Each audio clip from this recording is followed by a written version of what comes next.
Michele Bolsonaro é uma figura interessante da política brasileira. Ela entrou na vida pública como a primeira-dama, um mero apêndice do real detentor do poder, o seu marido Jair Bolsonaro. Ela foi envolvida em vários escândalos, mas até agora saiu ilesa. Ela conquistou tanto capital político que se tornou uma alternativa real para a candidata presidencial da extrema-direita. Mas no fim ela pode ser limitada simplesmente pelo fato de ser mulher.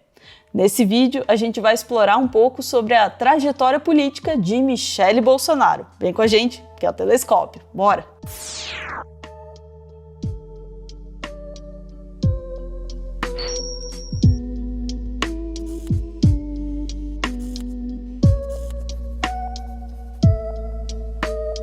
Vamos ser sinceros, ninguém tinha a menor ideia de quem era Michele Bolsonaro até o marido dela chegar à presidência da República, né? E não é por menos, a Michele de fato vivia uma vida bem discreta até ali. A Michele nasceu em Ceilândia, na região metropolitana de Brasília, e ela cresceu fazendo todo tipo de trabalho, até se vestir de pacote de macarrão no mercado.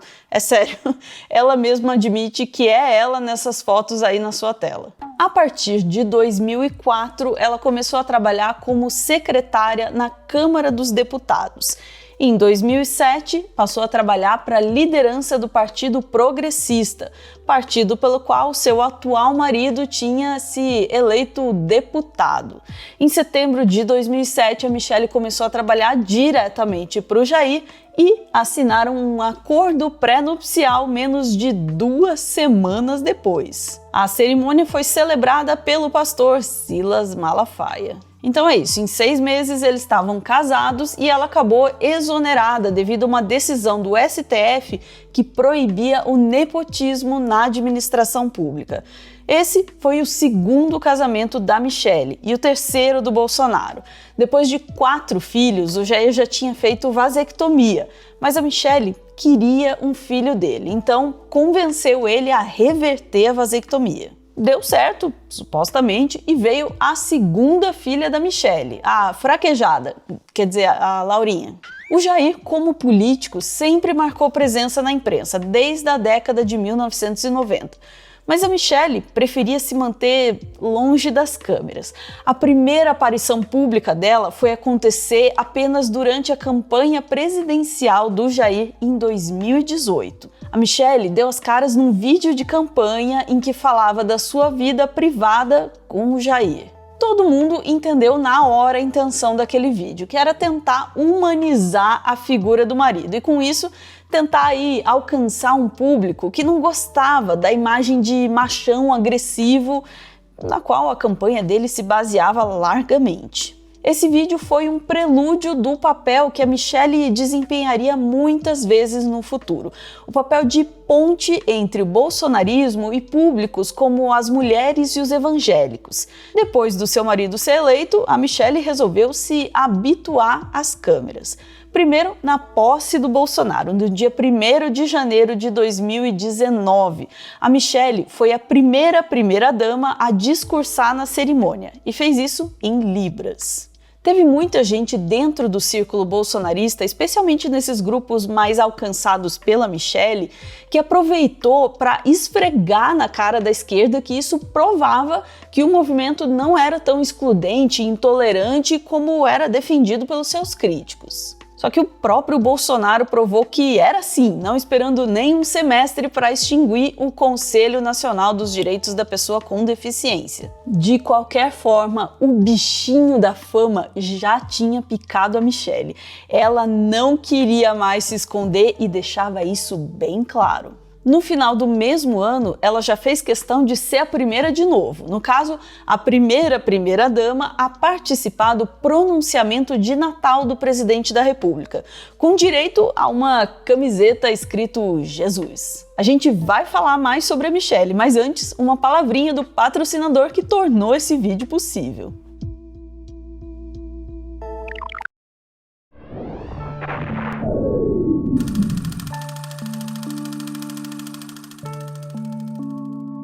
Talvez você já tenha ouvido falar da revolta de Stonewall, um evento que aconteceu nos Estados Unidos e é considerado o marco inicial do movimento LGBTQIA+ contemporâneo. Mas você já sabia que a gente teve um Stonewall brasileiro? Essa é a história contada no filme que eu quero recomendar hoje, o curta-metragem Ferros Bar. Ele se baseia não apenas em material histórico, mas em relatos de pessoas que viveram o evento em primeira mão, para mostrar como lésbicas desafiaram a ditadura militar brasileira para reivindicar os seus direitos. E para assistir a esse tipo de obra que enriquece o seu olhar sobre o mundo, você já sabe, é só na Filmica. A Filmica é a única plataforma de streaming que tem cinema do mundo todo, de todo canto. Na Filmica tem cinema autoral, independente e surpreendente do mundo todo. É cinema que te faz maior e te faz melhor. E é cinema que você não encontra nas outras plataformas não, hein? Até o dia 5 de janeiro você pode adquirir a sua assinatura anual por apenas R$ 99,00 no Pix, hein? Mas é só até 5 de janeiro. Vale aproveitar também para dar assinatura de presente para alguma pessoa querida nesse Natal. É o maior presente, sério, não perde essa chance. O cinema, assim como o teatro, a música, os quadrinhos, por exemplo, é um instrumento de aprendizado e de registro histórico. Através dele, a gente pode conhecer mais sobre como o nosso mundo foi e também sobre como ele é. E agora, vamos voltar para o nosso vídeo.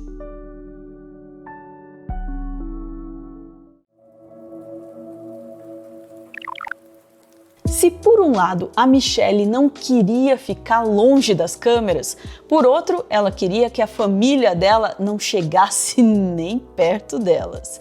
E ela tem boas razões para isso, né? A avó, Maria Aparecida Firmo Ferreira, já foi presa por tráfico de drogas. Em 1997, ela era conhecida como Tia e tinha no comércio de drogas ilícitas a sua principal fonte de renda, chegando a ser presa com 169 cabecinhas de merla, um subproduto da cocaína. Já a mãe da Michelle, Maria das Graças Firmo, tinha 2 registros civis, com idade, filiação e altura diferentes. De acordo com a polícia, ela teria feito a segunda identidade usando uma certidão de nascimento falsa. Mas nada disso chega perto dos crimes que teriam sido cometidos pelo seu tio, Gilberto Firmo. Em agosto de 2025, ele foi preso com pornografia infantil. Gilberto Firmo foi preso ontem em Ceilândia, no Distrito Federal, em uma operação da Polícia Civil de Goiás. No celular dele foram encontrados vídeos e fotos de conteúdo pornográfico envolvendo crianças e adolescentes. O aparelho foi apreendido e será submetido à perícia. Segundo a investigação, ele é suspeito de baixar e compartilhar centenas de arquivos com imagens e vídeos de exploração sexual infantil na internet. Ele acabou solto depois de passar por uma audiência de custódia no dia seguinte, mas foi preso de novo em dezembro, dessa vez pelo suposto envolvimento com o roubo de carros. O Gilberto tem 52 anos, foi preso em flagrante pela Polícia Civil numa ação realizada depois de um monitoramento de um carro locado de forma irregular e depois utilizado por outras pessoas para cometer crimes. O carro do suspeito, foi localizado ocultado no interior de um imóvel em Ceilândia, no DF. As autoridades não informaram ainda, na verdade, se o carro é ou não é se o apartamento é ou não é, de onde o carro foi abandonado do Gilberto. Fato é que os policiais encontraram 2 carros com restrição por furto e roubo durante a abordagem. As investigações apontaram que Gilberto era responsável por guardar, ocultar e colaborar com o trânsito de veículos roubados. Mas não é só por causa de crimes que a Michelle tenta manter os parentes longe dos holofotes. Às vezes é para não chamar a atenção de práticas que não são necessariamente criminosas, mas que podem pegar mal diante da opinião pública. Como quando o governador de Santa Catarina, Jorginho Melo, contratou a filha mais velha da Michelle, Letícia Firmo. E a filha mais velha da ex-primeira-dama Michelle Bolsonaro, Letícia Firmo, ganhou um cargo de confiança no governo de Santa Catarina. A enteada do ex-presidente Jair Bolsonaro foi nomeada pelo governador Jorginho Melo, do PL, como nova assistente de gabinete da Secretaria de Articulação Nacional na última sexta-feira. Letícia, que tem 20 anos, é filha do primeiro casamento de Michele Bolsonaro. O salário base do cargo ao qual ela foi nomeada é de quase 13 mil reais. Ela vai atuar aqui em Brasília, onde a secretaria é baseada. Ou então, quando o senador Jorge Seife deu emprego para o marido da Letícia. Aí também teve o irmão, empregado pelo Tarcísio. O irmão da ex-primeira-dama, Michele Bolsonaro, virou, minha gente, um dos principais articuladores políticos do governador de São Paulo, Tarcísio de Freitas, dentro da Assembleia Legislativa do Estado. A apuração é do Caio Junqueira. Lembrando que Diego Torres Dourado foi nomeado assessor especial de Tarcísio em janeiro, ou seja, o irmão da ex-primeira-dama tem ali uma pegada política. E tem um outro irmão que até tentou se lançar deputado, mas teve aí um probleminha com a prestação de contas, que uma hora dava patrimônio de 5 mil reais e outra hora dava 425 mil reais. Quem nunca? Foi simplesmente o lápis. Ai, gente, uma variaçãozinha pequena, um erro de cálculo ali. E tem ainda aqueles casos em que o próprio Jair arremessou parentes da Michele no discurso público, como quando o Bolsonaro tentou usar o fato de que o pai da Michele foi apelidado de Paulo Negão para justificar ser contra as cotas. Racismo. O meu sogro é o Paulo Negão. Sou contra cotas. A minha briga é contra cotas. O negro é tão competente quanto um branco e vice-versa. Mas tá bom, chega de puxar os esqueletos de dentro do armário da família da Michele, porque tem muito esqueleto escondido no armário da própria Michele para expor. Vamos lá.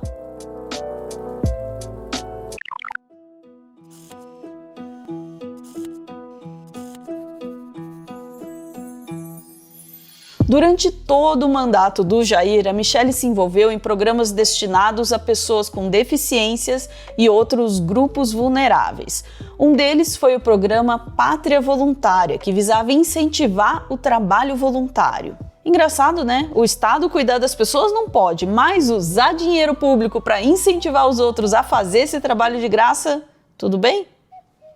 Por falar em dinheiro público, o Tribunal de Contas da União não aprovou a prestação de contas desse programa. O tribunal constatou que o programa não respeitava o princípio da impessoalidade orçamentária e não usava critérios objetivos dentro da legalidade para definir quem recebia as doações.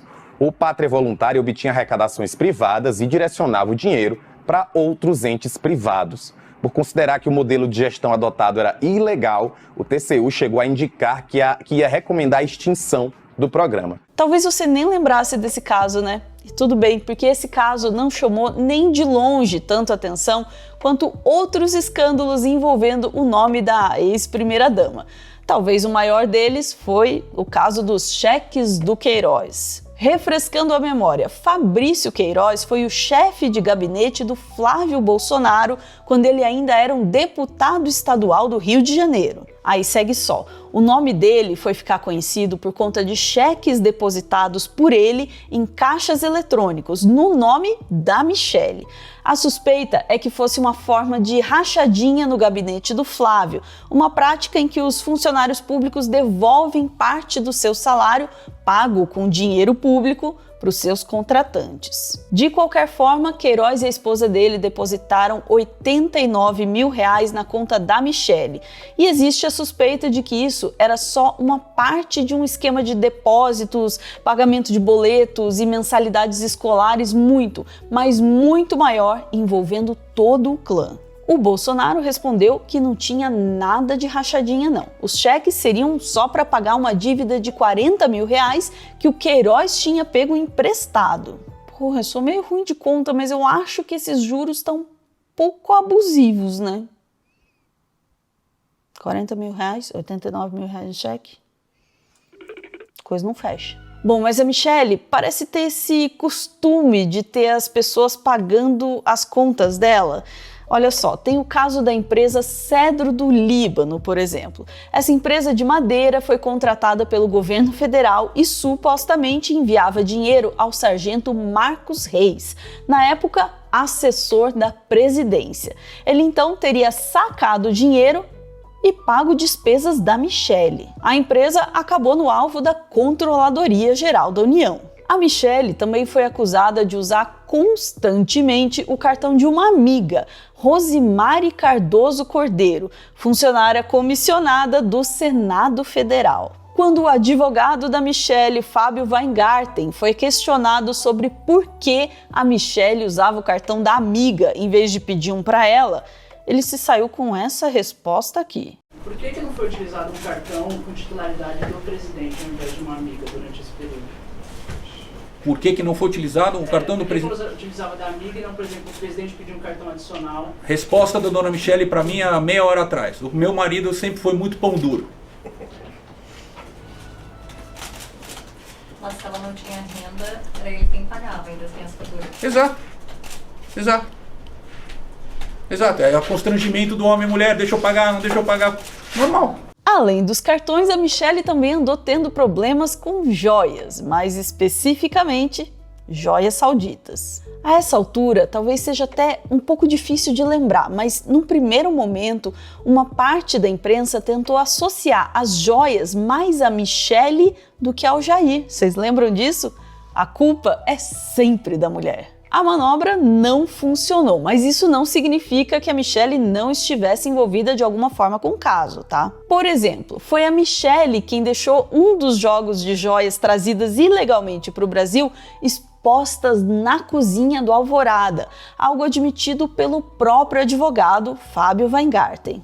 O presente foi recebido, conforme você mesmo diz, Raquel, por assessores, e depois esse presente foi entregue à dona Michele, que o deixou por 2, 3 dias na cozinha. O nome da Michele também foi envolvido em casos na esfera trabalhista. Sério, o Ministério Público do Trabalho chegou a apurar denúncias de assédio moral contra funcionários do Alvorada, que teriam sido cometidos pela Michele e pelo pastor Francisco de Assis Castelo Branco, conhecido como Pastor Capeta, que desempenhava aí um papel de síndico do palácio.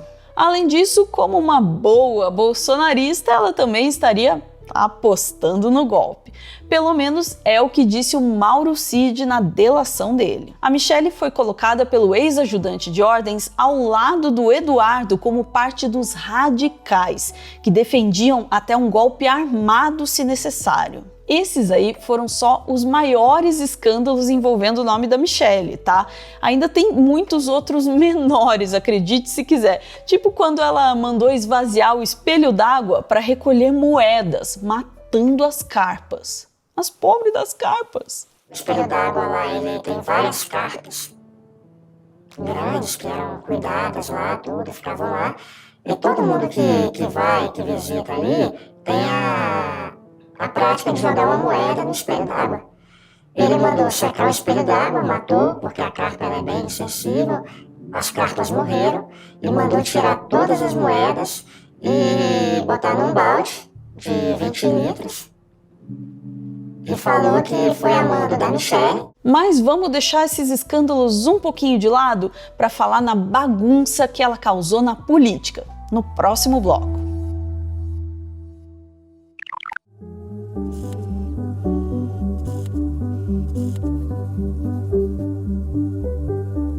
Como a gente já disse antes, a Michele foi mordida pelo bichinho da fama logo no começo do governo Bolsonaro. Mas ninguém deu aí muita atenção para ela. Afinal de contas, ela era só a primeira-dama. Mulher, sabe? Essas coisas. Mas depois que o Jair foi tirado de jogo, aí sim, aí começaram a dar mais atenção para ela, né? Um dos primeiros a perceber o potencial dela foi o presidente do Partido Liberal, Valdemar Costa Neto, que, do mais absoluto nada, jogou o nome dela como potencial presidenciável numa entrevista à CNN Brasil. Agora, por quê? Se o Bolsonaro não quiser ser candidato, o Bolsonaro, presta bem atenção no que eu vou te dizer agora, se não for candidato, nós temos também a Michele. A Michele se revelou no lançamento do Bolsonaro lá no Maracanã, ela se revelou, foi uma surpresa para todos nós. Para aproveitar esse potencial, o Valdemar deu para ela a presidência do PL Mulher e botou ela para viajar o país em eventos do partido. Vindo do Valdemar, é difícil saber se a real intenção era realmente preparar ela para um cargo efetivo ou se era para conquistar mais votos de mulheres e evangélicos, ou então talvez uma combinação dos dois. O fato é que a Michelle pegou gosto pela coisa e deixou aí as suas ambições crescerem. Elas chegaram ao máximo após a prisão do Jair. A Michelle finalmente viu a chance de botar as asinhas de fora e demonstrou isso tentando interferir em quem seriam os candidatos ao Senado em cada estado. Primeiro foi o apoio a Carol de Tone em Santa Catarina, que estava com a sua candidatura ameaçada pela entrada de Carlos Bolsonaro no estado. Depois foi com o apoio à candidatura da Bia Kicis no governo federal, sendo que a posição oficial do partido é de que as candidaturas seriam de Michelle e de Ibanez Rocha. Obrigada por esse apoio à nossa deputada mais votada e que com certeza tem um projeto lindo para o nosso Distrito Federal através dessa cadeira. E nós vamos trabalhar e vamos lutar para eleger Bia Kicis senadora do Distrito Federal em 2026. E por fim, ela foi interferir no Ceará, acabando com a aliança entre o PL e o Ciro Gomes contra o PT no estado. Os estados falando sobre o André, o orgulho que eu tenho do Nicolas, da Carmela, do Carmelo, da esposa dele que foi eleita. Tenho orgulho de vocês. Mas fazer aliança com um homem que é contra o maior líder da direita, isso não dá. A gente quer pacificar, a gente quer ter unidade, e aí a gente vê que a pessoa não levanta a bandeira branca. A pessoa continua falando que a família é de ladrão, é de bandido, compara o presidente Bolsonaro a ladrão de galinhas quando ele fala das joias, ele sabe que é com direito, é presidente bolsonaríssimo. Então não tem como, não existe mais essa. Olha, ela incomodou muita gente com essas atitudes, inclusive o seu padrinho político, o Valdemar. Na imprensa já se falava em reuniões que discutiam como segurar a Michelle. Sério, num primeiro momento ela pareceu sair vitoriosa desses conflitos, mas só num primeiro momento. Não demorou muito para vir o balde d'água fria, quando Jair indicou o filho mais velho, o Flávio, como representante do clã na corrida presidencial de 2026. Logo após o anúncio, a Michelle deixou a presidência do PL Mulher. Ixi, torta de climão, hein, gente? Publicamente, a justificativa foi problemas de saúde. Michelle Bolsonaro se afastou da presidência do PL Mulher por motivos médicos em meio a um cenário político turbulento para a família Bolsonaro. A ex-primeira-dama anunciou seu afastamento temporário nesta segunda-feira, 8 de dezembro, devido a alterações em sua saúde agravadas pela prisão do ex-presidente Jair Bolsonaro, seu marido, na Superintendência da Polícia Federal em Brasília. O PL Mulher informou que Michelle vinha enfrentando problemas de saúde que se intensificaram nos últimos meses, especialmente em decorrência das tensões provocadas pela prisão de Jair Bolsonaro e das pressões políticas e pessoais sofridas por sua família. Já nos bastidores, o que se falava era em fúria, não em problemas médicos. Mas é assim, né, amiga? Depois da raiva vem a aceitação. Eventualmente, o que se passou a falar é que a Michelle teria se resignado e aceitado o fato de que ela teria que se contentar aí com uma candidatura ao Senado. A nossa conclusão é de que a Michelle pode ter conquistado um grande capital político, sim, e ter conexão aí com dois grupos essenciais para a vitória ou para a derrota da extrema-direita, os evangélicos e as mulheres. Só que ela continua, infelizmente, sendo mulher. Pessoas que não têm aí nenhum espaço na liderança desse campo político. Talvez essa resignação seja um sinal de que a ficha finalmente está caindo? Será?